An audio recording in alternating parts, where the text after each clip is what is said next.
Hare Krishna, everyone. Welcome to the Learning Bhagavatam class. Hope you're all well. Today, we're on Canto 9, Liberation, chapters 12 and 13, the Dynasty of Kuśa, the son of Lord Rāmacandra, and Dynasty of Mahārāja Nimi. So our guest speaker is Vrindavani Devi Mataji. Hare Krishna Mataji, welcome back. Hari Bol. Thank you. Hare Krishna. Over to you. Thank you. So thanks for having me on again today. It gives an opportunity for us to churn Śrīmad-Bhāgavatam a lot more. And I just wanted to congratulate everyone for continuing this journey. You know, we're on Canto 9, not far off from Canto 10, the beautiful golden lotus face of Lord Krishna. So we'll just start off quickly with the prayers. Om Namo Bhagavate Vasudevaya. Om Namo Bhagavate Vasudevaya. Om Namo Bhagavate Vasudevaya. Om Jnana-timirandasya Jnananjana Shalakaya Chakshuranmilitam Yena Tasmai Shri Guruve Namaha Vanchakalpatarubhascha Kripa Sindhuvevacha Patitanam Pavanebhyo Vaishnavebhyo Namo Namaha Namo Om Vishnu Padaya Krishna Prasthaya Bhutale Srimate Bhaktivedanta Swaminiti Namine Namaste Saraswati Devi Gauravani Pracharine Nirvishesha Shunyavadi Paschatya Deshatarine Narayanam Namaskritya Naram Cheva Narotamam Devim Saraswatim Vyasam Tato Jayam Udhiriyat Mukham Karoti Vachalam Pangam Langayate Girim Yat Kripa Tamaham Bande Shri Guru Dinataranam. So I had to listen to last week's class as well, which was very nice. We were hearing about Lord Ram, and also the question was asked about why we don't hear more about Lord Hanuman within the Bhagavatam, which I think was answered very nicely. The Vrindavani is a wonderful carry on after the Śrīmad-Bhāgavatam. After Śrīmad-Bhāgavatam finishes, you kind of feel a little bit lost. You're like, what do I do with myself now? So there is you can start reading it again, or there is Vrindavani. So today we are doing chapters 12 of Canto 9, the Dynasty of Kuśa. So this particular chapter is more of just like a family line. So they mention all of the names of the family that will come from the Dynasty of Kuśa. So let me just have a quick look at my notes. So we'd been hearing at the beginning of Canto 9, the theme that had continued was finding out about the family of Vaivasvata Manu. So our particular Manu is Vaivasvata Manu. Then from that we have individuals that come, and we have Ikshvaku, which is one of the sons. And then Ikshvaku, he has his dynasty, and Lord Ram comes in that dynasty.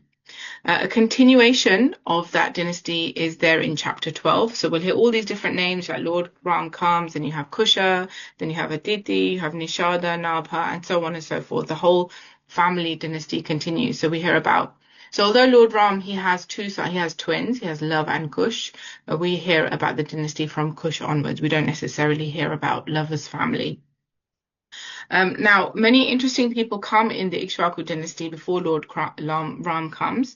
So we hear about King Mandata. We hear about King Sagara. Sagara is very significant because he has 60,000 sons which get burnt to ashes.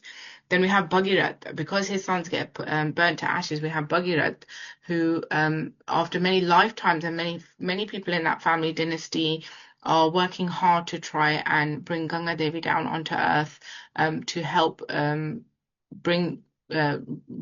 the sins of the 60,000 sons that got removed to ashes.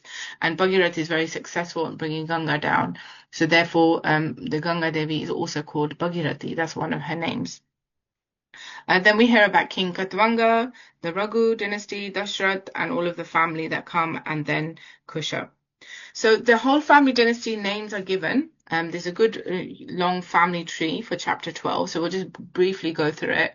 But there are a few names that are mentioned where there's a bit of a purport. So Srila Prabhupada explains that, so this is in verses 3 to 4 of chapter 12, that personalities come, such as a personality called Hiranya Nabha, who is from Lord Ram's dynasty, and he becomes a disciple of Jaimini Rishi, who we understand to be an acharya of mystic yoga. So when we're learning about the different yogas and we learn about different scriptures, originally we get them from Vyasadeva, but Vyasadeva then gives this knowledge to others, to his disciples, and the knowledge gets passed down. So the Jaimini Rishi is one of those personalities. We also hear about Yagnavalkya, also learned sage, and we hear about him talking about the highly elevated system of mystic yoga. So we hear about him as well that comes along. And then later on in verse 6, we hear that in the solar dynasty, there'll be a son called Maru. And from him, he will wait around. So even after the entire solar dynasty is finished, he'll be the last son, and he will hang around here on earth and remain here until the end of Kalyug. So he's currently here on earth still in a place called Kalpagram.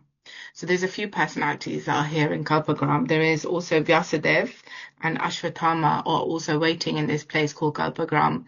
And then as soon as Kalyug is coming to an end, which will be in about 427,000 years, they, along with Kalki, will go into battle with Kali and the other personalities in order to re-establish Satyug. So the solar dynasty will continue from this personality. So that's what we hear. And what else do we hear? All right, so we hear about the past kings. So for us now, they're the past. But at the time when Sukadeva Goswami was talking about them, they were the future kings, or the kings that are about to come. But for now, it's the past. And then there are also the future kings of the solar dynasty that are explained as well in verses from 10 onwards. So these are the kings that will come and will be reigning throughout the whole of Kalyug towards the end. Okay, so that's chapter 12. So before we move on to chapter 13, if there's any questions, we can just address them now. I'll try my best to address them. Is there anything on chapter 12 that's coming up? It's a pretty straightforward chapter, I would say. Mataji, Hare Krishna. Just a very quick question. You mentioned Ashwatthama. I just was curious why Ashwatthama is still around, or would still be around in future, because he was the one who he beheaded. Is it the same one? Yes, it's the same one. So that story is, so when Ashwatthama does this heinous act, Krishna and Arjuna and the Pandavas are very angry with him. But the point is they insult him a little bit and they release him. However, he still continues to attack the Pandavas. So he then sends a Brahmastra to the unborn child of Uttara. Now this makes, Krishna extremely, he's very protective over his devotees. So he then states to Ashwatthama, he takes a gem from his head and he says that this pain on your head will throb for forever and you will roam the earth for a long, long period of time. So Ashwatthama has been around for 5,000 plus years since the Mahārāja happened, and it's described that he will continue to stay on earth until he becomes so elevated. He's done his prayaschitta, or his penance, from his mistakes that he's made, and then eventually, from getting the good association of so many other sages, he will be the next Vyasadeva. So then the next cycle, when it comes, the next time Kalyug comes and the scriptures need to be written down, they will be written down by Ashwatthama. So yes, it's the same Ashwatthama that's there, but he's no longer in that cursed condition. He's now hanging around with devotees from what we understand. Is that okay, Mataji? Okay, great. Any further questions on that, on chapter 12? All right, so now we'll get into the juicy chapter of chapter 13. So many controversial things happen in this particular chapter, and we'll open it out for a bit of discussion. So maybe you can have your thinking caps on about what you would do in this particular circumstance. So another son of Ikshvaku is King Nimi. We hear about him in Canto 9, and then again we hear about him again later in Canto 11.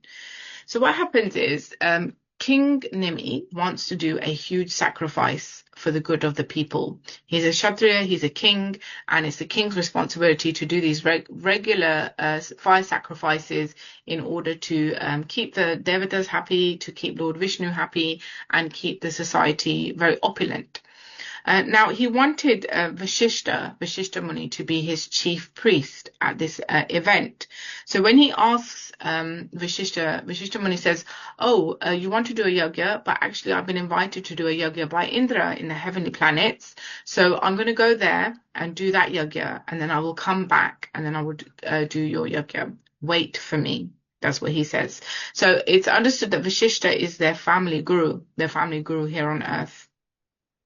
Now, if we look at timescales, by the time Vashishta Muni would finish doing the yajna for Indra in the heavenly planets, about 500 years would pass here on earth. So we have to think about that. So do we follow the Guru's instruction? The Guru's given an instruction that he should wait, and then he'll do the yajna when we come back. But we also know that King Nimi is a Kshatriya, and it's his duty to maintain the citizens and keep them in good condition. But his guru has stated that I'm going to go off and I'm going to do this more opulent yajna in heavenly planets, and then I'll come back and do yours. And 500 years would pass.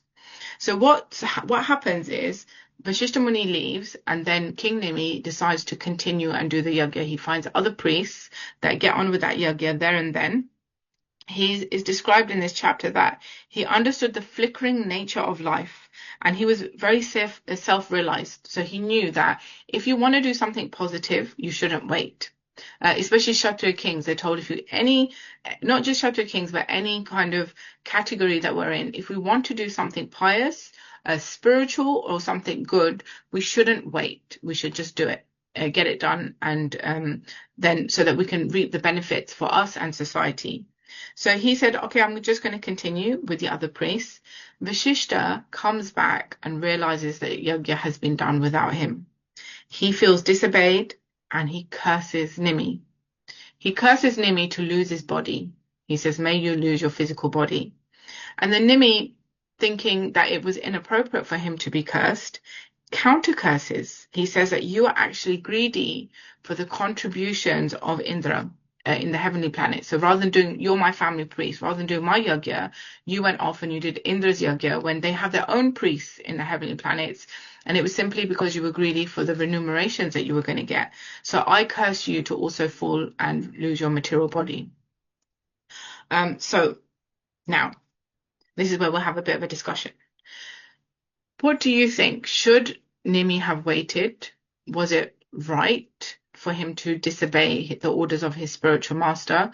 If you in that situation, what should be done? So there's no wrong or right answers here. There'll be for and against arguments for both, but I'll open it up to everybody else. So you have a think. And this is the kind of dilemmas that you could possibly get in our life. So they're very appropriate. It's not like our guru is going to go off to the heavenly planets and do a yajna there, but our priests may not be available. So let's listen to Sadhvi Mataji. Please go ahead. Thank you very much for today. In my understanding, I'm not so very, very good in this, but in my reading and understanding, it always have been very important for you to respect your guru and to listen and to follow your guru's instruction. And regardless in position, if that is what you led people to learn, so you should also follow, right? He's a king, yes, but at the same time, there is a teaching that he has to be example. He has to be example for the people also. That even I, as a king, even I follow the guru's instruction. You know what I mean?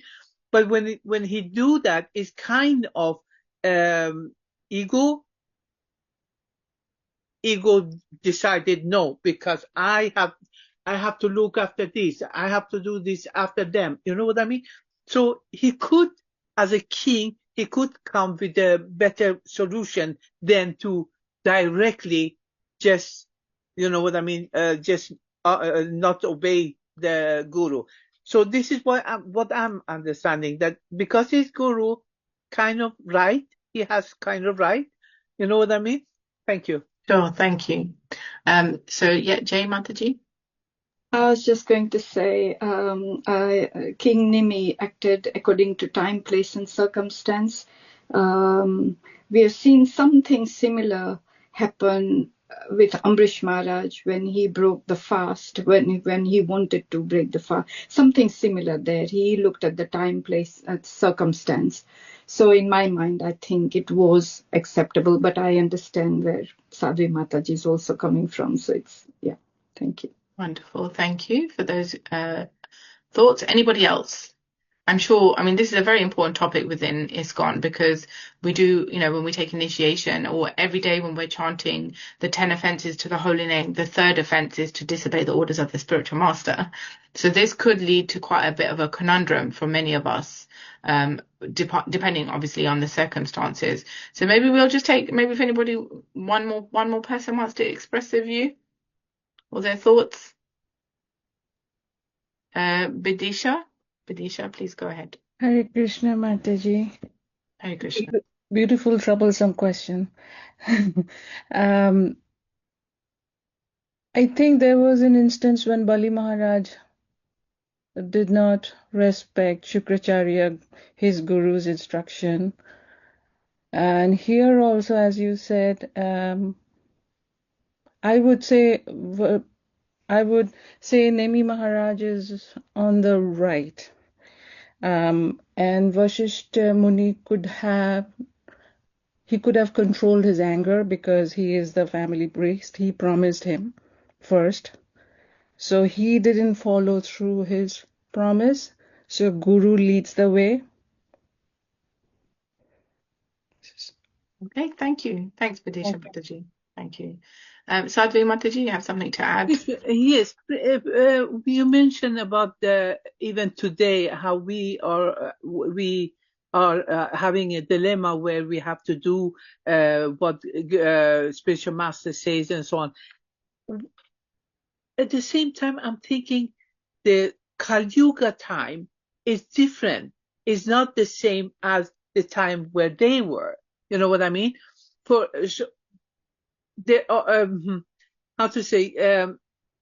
You can use this according to the time and places easier here now in Kali Yuga than when they did it then. I mean, then, yes, of course, Shukracharya was a priest for demon, and Bali Maharaj wanted to do something for God, for Supreme Lord. So that's why, and he was devotee, he was pure devotee, even though he was. So, I mean, in that time is different than the time we are in it now. You know what I mean?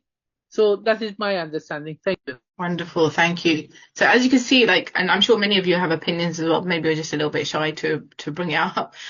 So let's break this down a little bit. All right, so Rishabdev in Canto 5 states that one should neither become a father, a mother, so either a parent, a leader, a guru, or a partner if one cannot deliver their dependents from the cycle of birth and death. Now, Nimi has a responsibility. He's a leader. He has a responsibility, yes, to follow the orders of his guru, but he also has he's a leader, and it's his duty to ensure that his citizens are also taken care of. So we have to look at the full circumstances. So like I said, there's no wrong or right answer. We won't give a definitive answer, but it's important to understand the circumstances that are there. So here we have, so Nimi needs to fulfill his duties towards the citizens.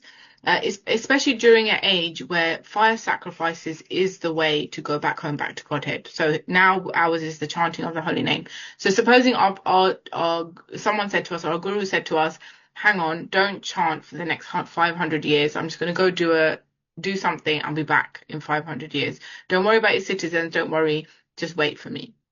So this is something that's questionable. King Nimi had a duty to perform, not to himself, to his actual citizens.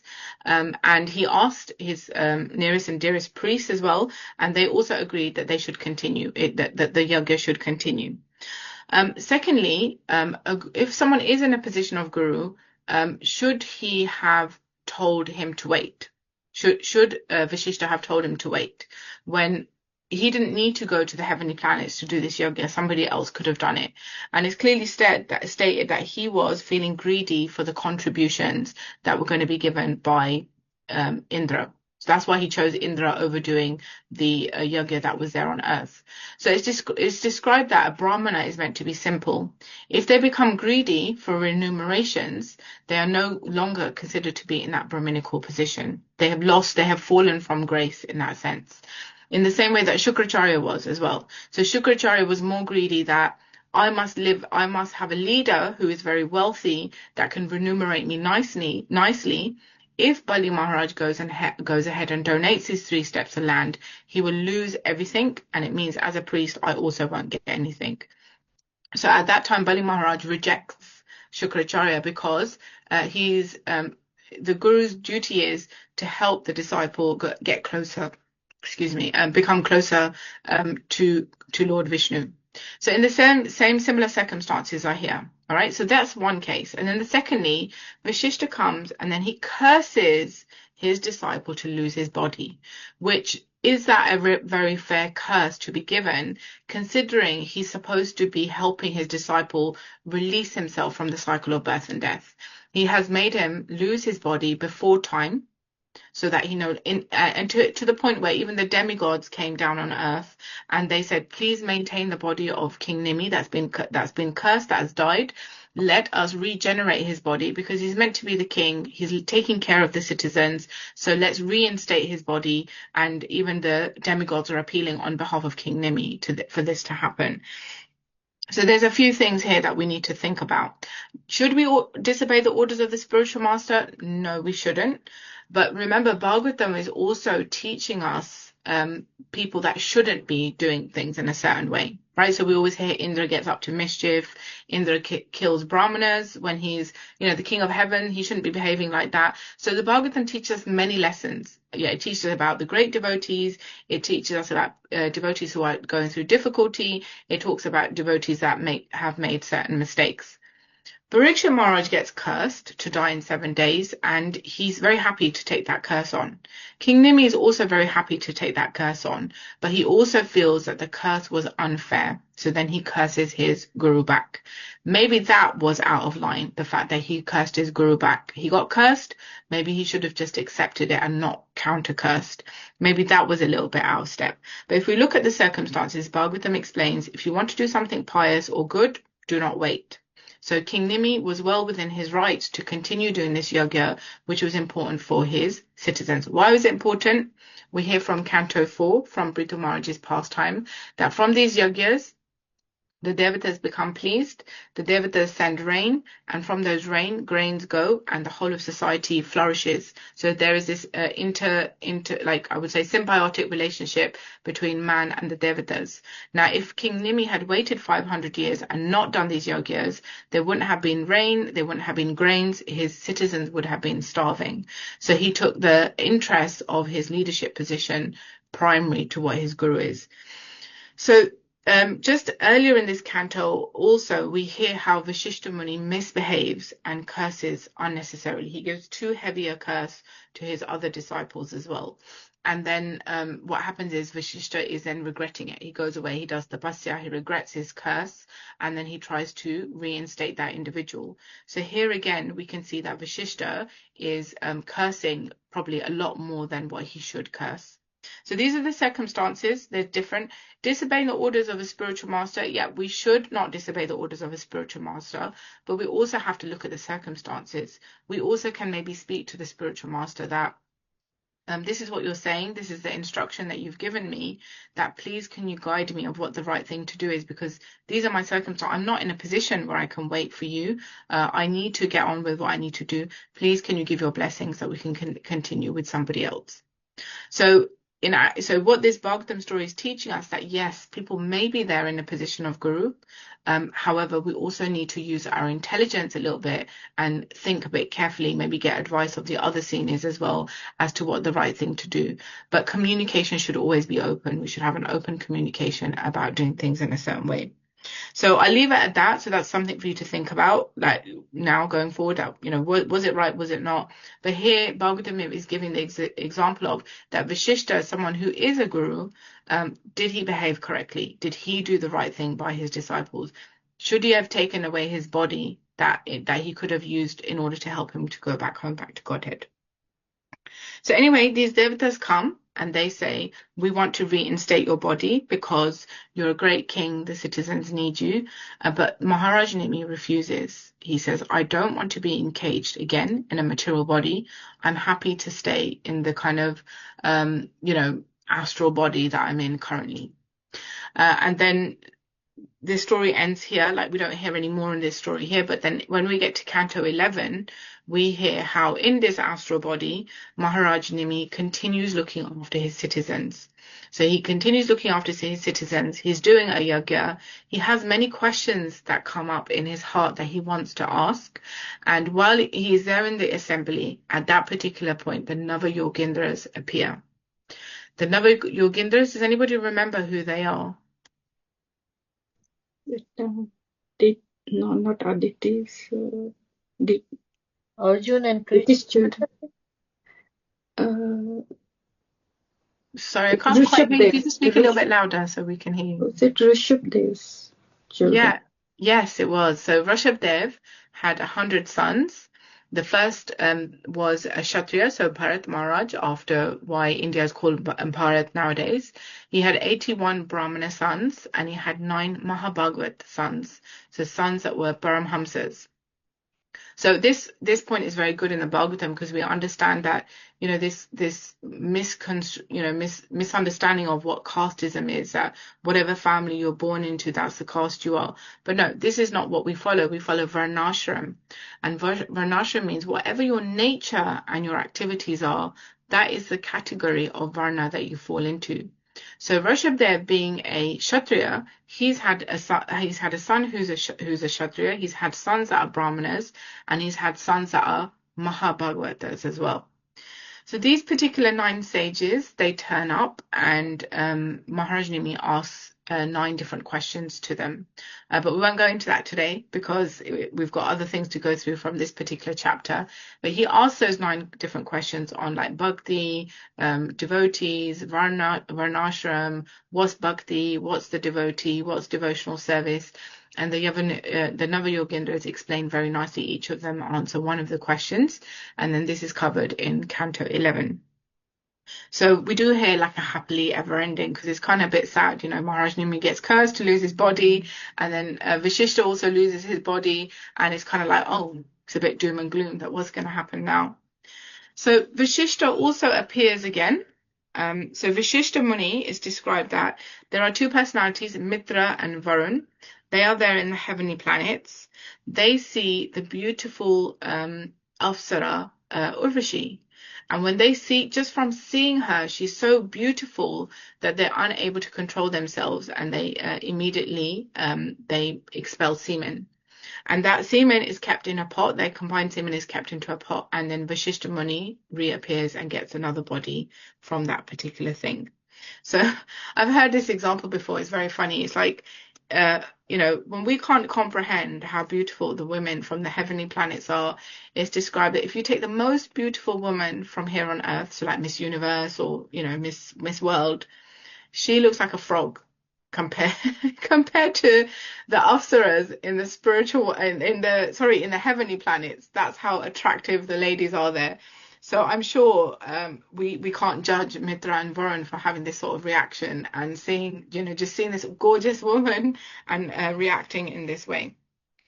And what's interesting here as well, that when you have great sages and great personalities, their semen is never wasted. It's always used for procreation. It's always used in some sort of way for the positive. So we have to try and be careful of our habits here on earth as well. The word semen is, if you use a Sanskrit word, it's known as vital energy. It is the vital energy of the body that needs actually to be retained. The more you retain it within your body, it goes back up your spine, it feeds your bone marrow, and it nourishes your intelligence. So it's actually a really important element of the body that needs to be retained rather than wasted in different ways or another, especially if you're not using it for procreation. So that's some of the points that are brought up. So that gets us up to verse number 9.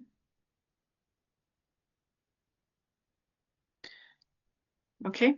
And we can continue. Okay, so we do hear that who asked for Nimi's body to be revived is Brahmanas, but Nimi didn't want this body. So they said the demigods gave the blessing to Mahārāja Nimi. They said, let him not have a material body, let him live in a spiritual body as a personal associate of the Lord. So he may manifest or unmanifest himself to the common people as he wishes. So he had a choice about whether people would be able to see him or not, depending on what he wanted to do. So a common person may think that when we use the word spiritual body, it means ghost, right? So we do hear this misconception quite a lot of times. And when we're talking about the Atma or the soul with individuals, they immediately think ghost. They think, okay, well, if somebody's unembodied, if they don't have a body, what could they possibly be? But actually it's described that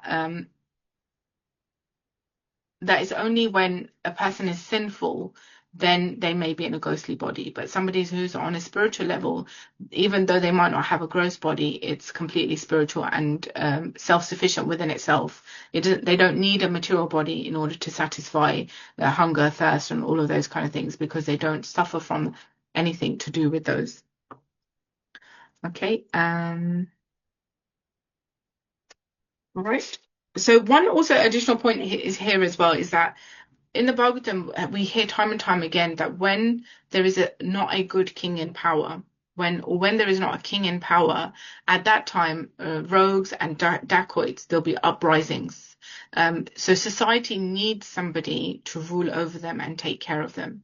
So before there was this monarchy system that we had, and in Canto 4 we hear time and time again when King Prithu had to come, when King Vena was there and he wasn't a very good king. Before that, King Anga, he had left the throne earlier, and as he'd left and he'd run away from his kingdom, there were people and uprisings and upstarts and lots of crime happening, that the Brahmanas thought it's better to have an unqualified king than to have a qualified king to control society. And then we have Vena, who comes into power, who's very cruel, and then the Brahmanas curse him because, he really did cross the line quite a lot. And for a long time, there was no king or anybody in charge of the citizens. All the good citizens had to go into hiding because they were not protected or taken care of. And even Mother Earth started to pull away her resources from the earth, from accessibility. So seeds and certain plants and a species she kept within her body, and the people had started to starve because there wasn't good seeds or grains or things that were being given. So then Prithu Maharaj, when he appears, he chases after Mother Earth and he says, how is this possible? We're doing all the yagyas, we're doing everything. Why is it that you are not releasing the things that people need? People here are dying of famine. And then she explains her plight. She says, I'm in a suffering state. People are abusing all of my things that I have here, that I'm giving them. All of my nature is being abused. And the items that I am giving to them, they're using for their own selfish reasons. They are not offering them to God. They are neither doing yagyas, neither are they doing any worship. So I'm feeling used and abused. So I am now storing these seeds within my body. And then Prithu Maharaj says, I will protect you. Don't worry. You will be like my daughter. So Prithu Maharaj, then Mother Earth gets that adopted name Prithvi, like Prithvi. So then she is adopted by Prithu Maharaj. He says, I will take care of you. I will protect you. And then slowly Mother Earth then starts to release the seeds and the nutrition and stuff back into the earth again, into the physical earth again. And we can relate to that here in Kali Yuga as well. We have a lot of food that we're growing in the ground. It doesn't necessarily have the same nutritional qualities that it used to have before. There's a lot of vitamins and minerals. We might be eating a balanced meal, but still we may be not getting the full nourishment that we need to from our meals. I don't know what you guys think, but my experience is in England, the food tastes a lot like water. It's only when you go abroad and you taste the vegetables and the fruits and the salads from other countries that you actually realize that our fruits and vegetables don't really have much taste here in England. So we went to Croatia recently, and just everything is so flavorsome, even like a cucumber and a tomato. Really, the taste is very nice. And even in Africa as well, like everything that you think. So that's just my personal experience. So hopefully we can please Mother Earth by chanting the holy name very nicely, and she can then start releasing the flavors back into our fruit and vegetables, which we can offer to the Lord and consume. So it's very important to have a good king in power. Otherwise, society suffers. So that is why Mahārāja Nimi is reinstated, because he's a good king. He's doing very well, and society is very pleased during that time. Right, so we hear in verse 10, so I've gone back and forth throughout this chapter, but in verse 10 we hear about how having a material body can actually cause us a lot of suffering. It's nice having a material body because we can enjoy various things, we can enjoy our senses in various ways, but also when we don't have a material body, it's also very troublesome because we have these desires that can't be fulfilled. This is when we're conditioned. This is not talking about spirit, people who are 100% spiritual. Bhagavad Gita says, whether we go to the highest planet on earth, which is Brahma's planet, in the universe, which is Brahma, down to the lowest planet, all are places of suffering. It doesn't matter what kind of body you have, whether you have a heavenly body, whether you have a Brahmalok type body, whether you have a lower planet type body, they are all destined to die. We are destined to lose our bodies. So we should make good use of our human life, of our human bodies, and take the opportunity to put an end to this cycle of birth and death. We don't know how many bodies we've taken. It's described there are 8,400,000 species of life. We've gone through a lot of them, and finally we've come to a stage where we've got this human body. And in this human body, we've got a high consciousness to be able to think about God and question the bigger questions about life. So it's really important we try to use our days wisely. Bhagavatam also states that with the rising and the setting of the sun, our lives are getting shorter and shorter. But our life is only, the rising and the setting of the sun is only a waste of our life if we haven't spent that day doing some sort of devotional activity or developing some sort of relationship with the Supreme Lord in that way. So it's important that we make use of our human body. Right, so then the rest of the chapter, from verses 12 onwards, we hear about a personality called Janak and his family line. So this Janak is not Sita's dad. In this case, we hear about a Janak that came a bit further up. So when Nimi's physical dead body that was there, they churned that body, and from that they got a son called Janak. Because he was born in an unusual way. And then he has many different family members that go all the way, and then another Janak comes in that line, and then later on Sita Devi is the daughter of that particular Janak. So we hear the example of bodies being churned quite a few times. Actually, we hear King Vena's body gets churned, and then Vriddha Maharaj appears. We hear this particular personality. I think there's one more as well that I can't think of.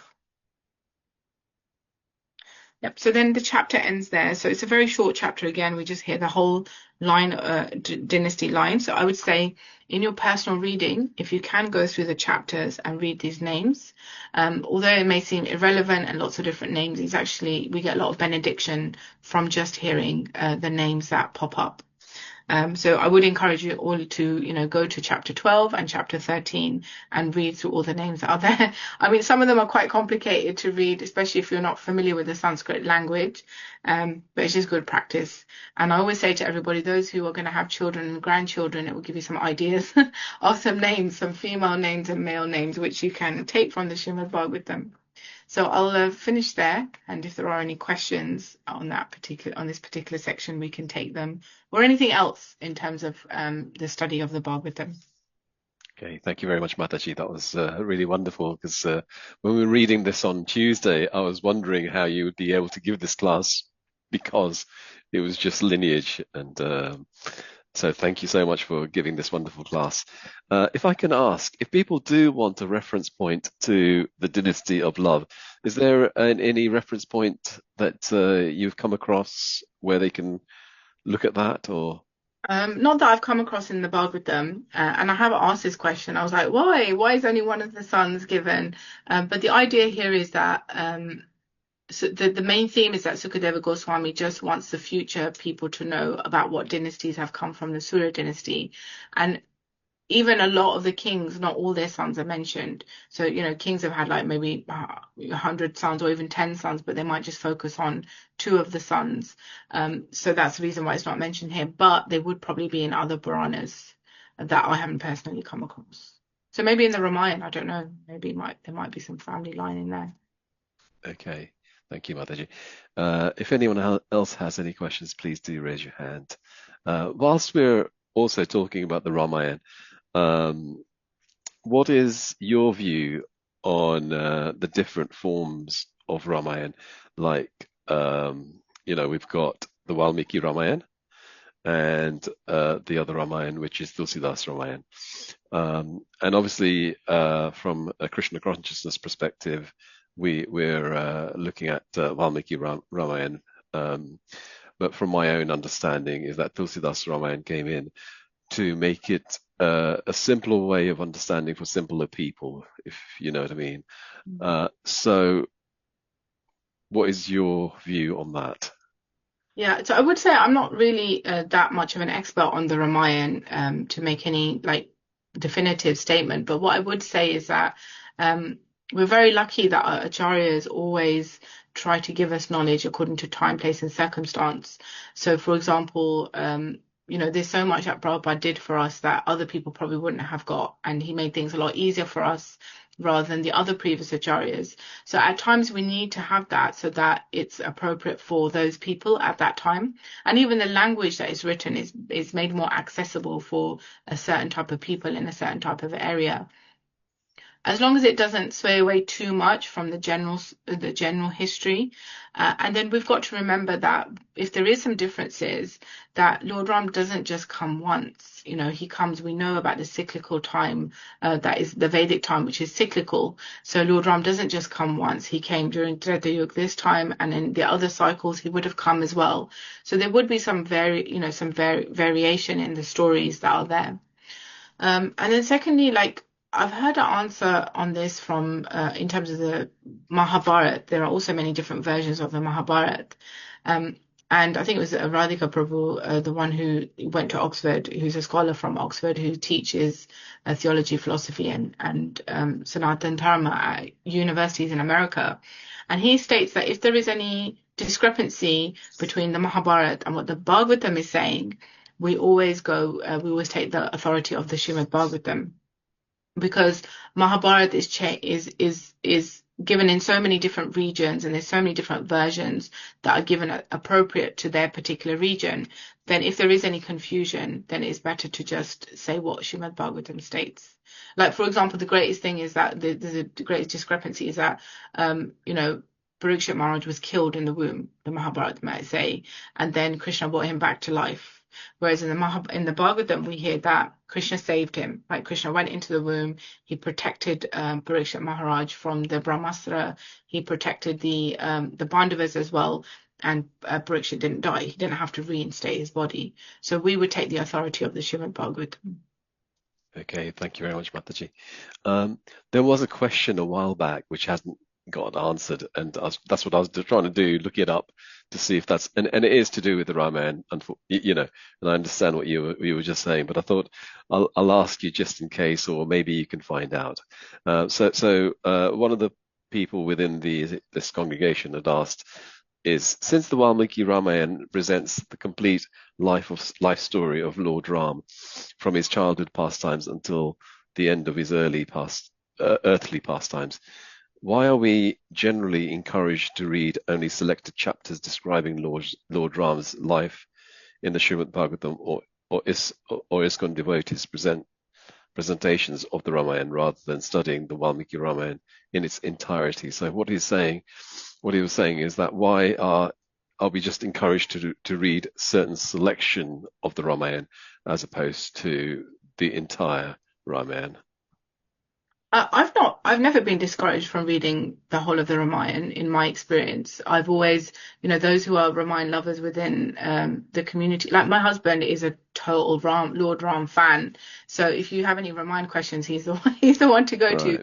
And he's never been discouraged at all from learning different aspects. Like, he's read the Ramayana through and through thoroughly, many different versions, and like, if he could still carry on reading it, he would. He'd pick it over Bhagavatam any day. So I would say that in the Bhagavatam it's not covered so much, because even Sukadeva Goswami says, this story very well, so I'm just going to summarize it, I won't go into detail. because there's also that time, like that context, that Parikshit Maharaj is only alive for 7 days and 7 nights, and there's a lot that he needs to cover, and there's many questions that Parikshit Maharaj has asked, so he doesn't necessarily dwell upon topics that have been covered so in depth, and so Ramayan got an entire scripture of its own, so he doesn't need to necessarily cover the whole of the content again, so he just briefly talks about it. But Lord Ram is a wonderful personality, so if you're in love with him, definitely go read all the sections that you want to read. There's no I haven't heard of any restriction that is put. Maybe some devotees may have said this to this particular devotee, but I've never experienced any restriction on the reading of the Ramayan. Okay, thank you. Janakanya Mataji, would you like to ask your question, please? Oh, Hare Krishna Mataji, thank you for a wonderful class. I wonder, what is it about these spiritual personality, Mahārāja, Stringi, Nimi, and Sagara's son, all acted fast for Dharma, really? And what's the one test to know if our urgency is Krishna conscious, seva versus material impatience before we commit aparad? So could you just repeat your question, please? What is it, the one thing, one test we could take away to know if our urgency is Krishna conscious, seva against material impatience before we commit aparad? Okay. Yeah, that is a tough one, because sometimes our minds can be so loud and our egos can be so huge that we don't even notice that our mood towards something is not correct. But I find that before we cause an aparad, but I also believe that, it's a learning journey. Krishna consciousness is a learning journey. We will make mistakes. Bhagavatam is full of devotees making mistakes, and they make those mistakes and they're written about in the history and we're all reading about it, so that we can learn from it and we can also try to not make those mistakes. But I would say sometimes that if we feel like we're acting out of haste, or we're not sure what our intention is, it's always good to reveal our mind in confidence to somebody we trust, to a mentor or a senior, and maybe get some guidance before we act upon something. So we'll always hear the examples of, for example, Nimi didn't just go for it himself and said, "Oh, forget you, Vishishta, I'm going to do what I like." No, he asked the sages, "What should I do?" And same did Ambarish Maharaj. He didn't say, "Okay, you know what, I've been fasting for 1 year. I'm going to lose my whole vrat because the Rasamuni is taking too long. I'm just going to take a sip of water." He spoke to the Brahmanas. He consulted with them. He got the response that he wanted, and he went ahead and did it. So I would say, rather than acting out of haste, we ask for advice from those who are more experienced than us. We try to explain our circumstances, and then we should, try and look for advice in that way. That's what I would say. But don't be afraid of making mistakes. Don't do them purposely. Just if along the way you made a mistake, see it as our purification. Just see it as, okay, this was a good opportunity for me to dissolve my ego to another level, and also to learn and, conduct myself in a different way. And that's why one of the key qualities of a devotee is forgiveness. Right, we will make mistakes and we need to be forgiven. In the same way, people will make mistakes against us, and we also need to cultivate this karunika, this compassion, and this forgiveness towards other devotees. But in the material world, one of the most successful things is to stop and think, take a deep breath, and it helps, doesn't it? I suppose they wouldn't be so harsh or hasty. Yeah, it's true. And then also, even Einstein says that you cannot solve the problem from the platform that you're on. So when we're in a circumstance, we think we're right. We think it's the right thing to do. That's why it's good to ask somebody else who's not in that circumstance, so they can look at the situation in a more neutral way. So it's good to seek advice, I would say. Thank you. That's a great question. Great. Thank you. Okay. Thank you very much. Shraddha Mataji, would you like to ask your question, please? Hare Krishna. Hare Krishna, Mataji. Thank you so much, a wonderful class. My question is just similar to Dharmendra Prabhu's. As in ISKCON, we do read Bhagavad Gita on Gita Jayanti and complete Bhagavad Gita, shlokas and everything. why ISKCON does not read the full Ramayana, just like 24-hour, the part which we do it, account part for that, even though just like Mahamantra is Hare Krishna, Hare Rama as well. So why the restriction, or does any objection for any particular reason for that? I don't know. I mean, I don't know what your experience has been, but I don't know if there's ever been any restriction. Like, for example, Mahārāja has done some wonderful classes on the Ramayana, where, when they've been visiting like Chitrakoot or the holy places, they will do the Ramayana. They will go through the entire Ramayana. I remember when I first got into Krishna consciousness many years ago, I couldn't keep up with the classes because he was doing like 3-4 hour classes in one day on the depth of the pastimes of Lord Ram. So I wouldn't say there's any discrimination against the pastimes of Lord Ram. And also we need to consider, like, what did Srila Prabhupada want? I mean, there's probably only so much we can fit into a day. Srila Prabhupada wanted us to do the full morning program every day. He wanted there to be Bhagavatam class on a daily basis. We all have our 16 rounds that we need to do. There's many other sevas that need doing also. And so he emphasized out of all the scriptures that the Bhagavad Gita be done daily and the Bhagavatam be done daily. And I'm sure if the devotees wish and they do want to have like a, Ramayana part also, I'm sure that it can be arranged. I don't know whether it can be arranged in an actual ISKCON center, but I do know many devotees that do it within the home, and they have like 24-hour kirtan of just Lord Ram chanting as well. So I've experienced a variety of different things. So I don't know. I guess I've never really reached out to say in our ISKCON temple that can we have Ram Gatha. But when it's been Ramayana, there have been devotees that have held Ram Gatha in the house that I've attended. So I don't know. We also have to think about the pressures that the temple is under in terms of organizing such an event. Yeah, that's there. I was thinking, that's my imagination, or that's my thinking says, especially on Ram Nami, the special Ram Day.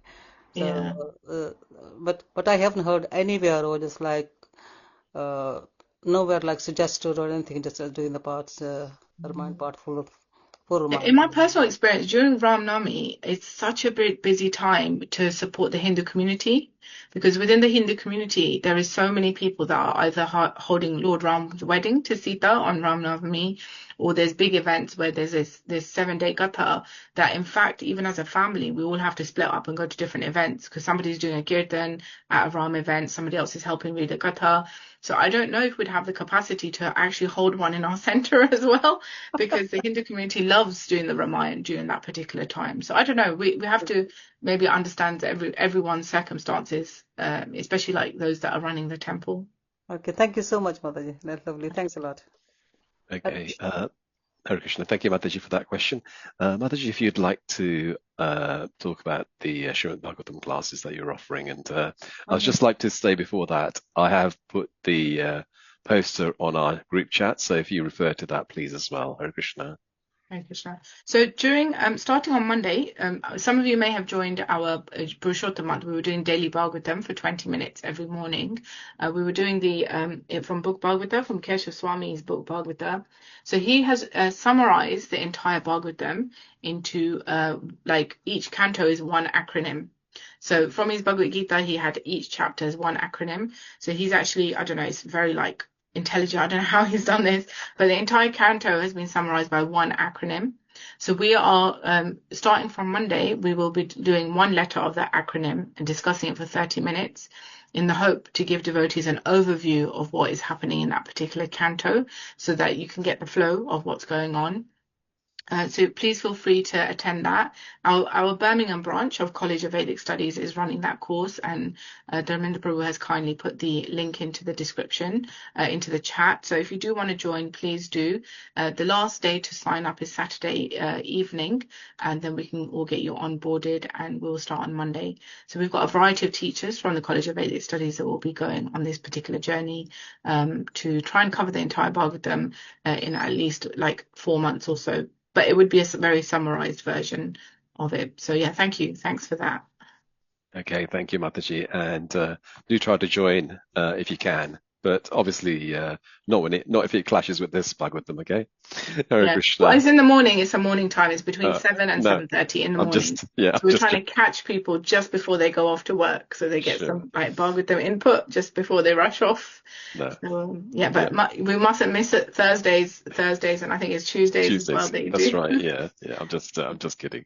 Yeah. Okay, Janikanya Mataji, would you like to ask about that? If Hare Krishna, I just want to add to that question, the last question, what I know of it, is Krishna Katha. Well, I think Krishna is seen as style. I can't remember what I was going to say, but there's a difference. There's Lord Ram is Maryada Rasa, and Krishna is Madhurya Rasa. So I think the Leelas are different. Krishna is more buttery, stealing flute, dancing, friendship, romance, and go with the gopis. It's emotional, like emotional candy, sweetness in his, and it's easy to relish. Kids, youths, newcomers, and whereas Ram is Aishvarya, Maryada Rasa. Yeah. So there's drama, duty, sacrifice, how to be ideal son, husbanding, king. Is powerful, but it demands character, like Maryada, boundaries. So there's boundaries in his, not as freely fun-loving and so on. It's powerful, but it demands character, of course. And so Maryada is boundaries. Don't run to boundaries. They run to love. So Ram Katha spreads slowly, but it sinks deeper into those who stay with it. I think that's what I find, because I suppose they wouldn't have enough time to relish this lengthy process, I don't think. Yeah, it is an epic, right? It's an epic. It is. How many epic, verses are there in the Ramayana? I think for 24,000. There's correct me if I'm wrong. I think there's many verses in the Ramayana. And you mentioned a really nice point, is our relationship with each kind of avatar of Vishnu is different. So, the level of relationships that we can have is different to each one. It's different for each one, and it depends on what kind of reciprocation we want, what kind of relationship we want. And in ISKCON, we are Gaudiyas. Gaudiyas meaning that we are following in the footsteps of Lord Chaitanya. And if we conclude the CC, the Chaitanya Charitamrita, Lord Chaitanya says, I have come to deliver the topmost rasa. So I have come to deliver Madhurya Rasa. So he wants to take us to that region. So if you have to think about what is the goal of this sampradaya that we're initiated, the goal of this sampradaya is to enter into Krishna's pastimes. Hence why there might be not so much emphasis on hearing more about Lord Nrsimhadev, or hearing more about Lord Ram, or even Kurma Avatar, all these other different personalities of Lord Vishnu that they are. So we have to remember our goal, that what is our goal of what we're trying to achieve. Now, if you're a Ram Bhakt and you want to enter into Ayodhya Dham, then that's on you. That's what would that's your mood that you like. And we hear about that, right? We hear that Lord Chaitanya has this discussion with Murari Gupta, and Murari Gupta's like, I cannot give up Lord Ram, and he's crying and he's like, Lord Ram is my heart and soul, and I cannot give him up. Please do not try to encourage me to do Krishna Bhakti. I only want Lord Ram. And Lord Chaitanya is, he says, okay, so be it. If that is your mood, that is your that is what you want, then so be it. Because we know that he's Hanuman, right? Murari Gupta in Lord Chaitanya is in Chaitanya Charitamrita is Murari Gupta. Please correct me if I'm wrong. So that's that rasa, that's that relationship that is there. But ultimately, we got to know the conclusion. The essence of CC is that Lord Chaitanya has come to give us Madhurya Ras. And we cannot have that Madhurya Ras with Lord Ram, because he only likes having one wife. He even says so to the sages of Dandakaranya when they approach him. They're in love with Lord Ram. They're like, please, we want you to be our husband. And he's like, I'm not in the right form to be your husband. I will come as Krishna, and then you can marry me. You can come as a gopis, and then I will reciprocate your feelings. So Lord Ram himself is saying, if you want to have that sort of in-depth Madhurya relationship with me, then engage with me in the Krishna in the Krishna leelas that are there. So that's my understanding on that particular topic. It's not that anyone's lesser or anyone's more, but there's different rasas that are available with different personalities of the Lord. Okay, thank you very much. Sadhu Thank you. Mataji? Sadhu Mataji, if you'd Thank like you. to ask a question. Yes, thank you. I don't know why, but because I have read in Śrīmad-Bhāgavatam before also, where I believe it was someone named Venu who died. The Brahmana killed him, and then they revived him by churning. It seems to be happening very easily that someone who's died, they can churn it and revive it back. So what I'm thinking, is it cursing and doing all these things? Is it the kind of moving from the body to body? They just use it as a tool to change the body? I'm not quite sure. I mean, Vena doesn't get revived. They just churn his body, and from his body they create Vishnu. Lord Vishnu. They create Bahuka from his thighs when they churn him, and then after that they churn his arms. So once the sinful reactions are taken out of Vena's body, and then Prithu Maharaj appears from there. Exactly. But it's not like he's the creator of Lord Vishnu or anything. No.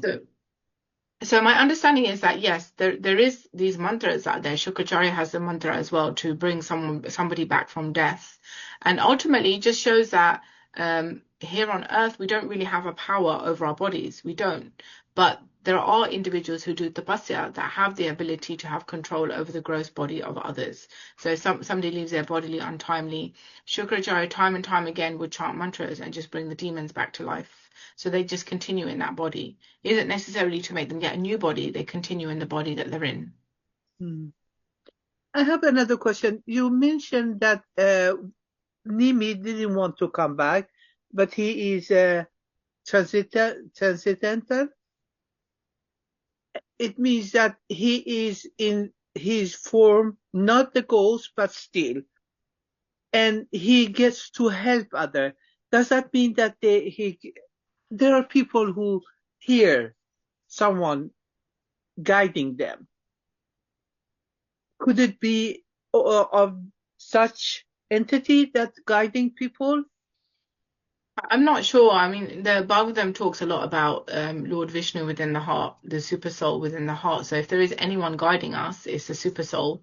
It's the voice within us that guides, and that voice within us is described to be the super soul or the Paramatma within the heart. So he's more the guiding personality that is there, and the external voice of the super soul is Guru, right? So Guru's voice, when he speaks to us, he's actually outwardly telling us what the super soul is telling us within, which we may not be listening to. If our minds are so loud, we don't pay attention to what the super soul is saying to us. So we need to hear it from an external person.